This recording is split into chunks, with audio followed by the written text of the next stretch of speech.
Je vous propose aujourd'hui un partage d'exercices pour travailler la verticalité de vos patients en voie implicatrice. Il s'agit de l'exercice des 5 charnières. Sur ces photos, l'exercice est réalisé par un monsieur qui souffre de bégaiement, mais vous pouvez aussi le proposer à des patients dysphoniques.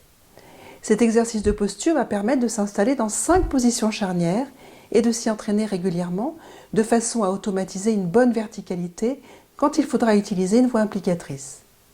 La voie implicatrice est celle qui met en route le souffle abdominal.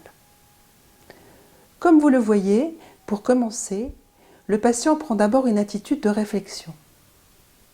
Puis ensuite, l'attitude de la réflexion profonde. Puis celle de l'abattement, de l'épuisement et enfin celle de l'écroulement. Sur cette deuxième série de photos, vous allez reconnaître chaque position retrouvée depuis l'écroulement. D'abord, le patient va revenir à l'attitude d'épuisement, puis d'abattement, puis à celle de la réflexion profonde, et ensuite à celle de la réflexion, pour se retrouver enfin dans l'attitude de projection vocale.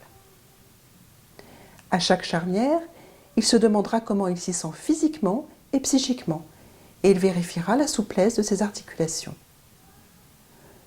Vous remarquerez que sur la dernière photo, celle qui est tout à droite, quand il aurait dû trouver une bonne verticalité, ce monsieur se tient avec un visage en avant, sans présence pectorale, celle qui est nécessaire à une voie implicatrice.